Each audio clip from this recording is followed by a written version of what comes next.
મહેસાણા ખાતે બજરંગ સેના દ્વારા મમતા બેનર્જીનું પુતળા દહન કરવામાં આવ્યું.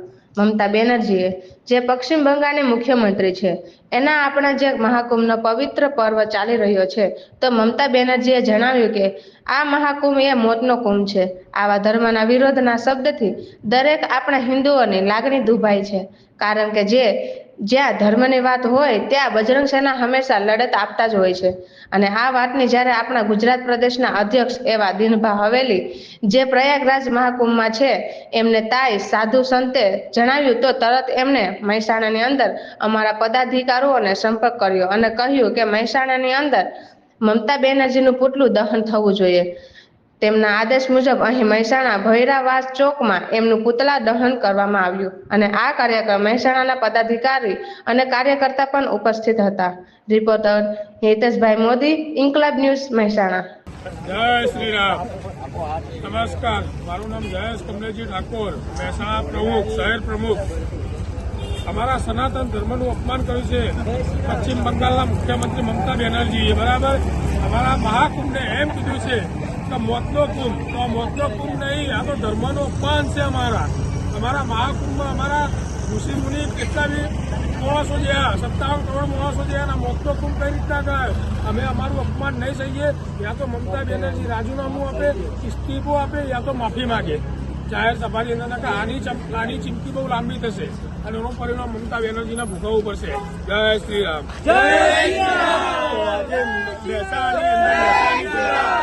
આજે પુતળાદહન મમતાજીનું એને કર્યું છે અહીંયા આંબાવાડી ચોકમાં, તો આપણે ચોકની લેબડીમાં તો બજરંગ સેનાના દરેક પદાધિકારી અને કાર્યકર્તા ઉપસ્થિત બાદ તો બજરંગ સેનાએ મોટી ચીમકી આપી છે કે આનું અપમાન જો આગામી સમયમાં ફરીવાર આવું થયું પિતૃ ધર્મ વિશે તો ઉગ્ર આંદોલન મહેસાણાની અંદર કરશે. કારણ કે સનાતન ધર્મ માટે જે બજરંગ સેના મહેસાણાની અંદર કામ કરી રહી છે, તો એ હેતુમાં આ કાર્ય એમને આજે મહેસાણા ખાતે કર્યું છે.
હું હિતેશ મોદી, મહેસાણાથી.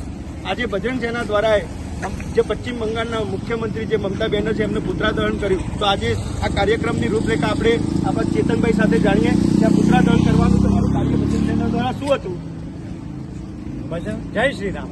બજરંગ સેના દ્વારા મમતા બેનર્જીએ જે સનાતન ધર્મનું અપમાન કર્યું છે તે મુદ્દે અમે ખૂબ આક્રોશમાં છીએ. અમારી પૂરી બજરંગ સેના આક્રોશમાં છે.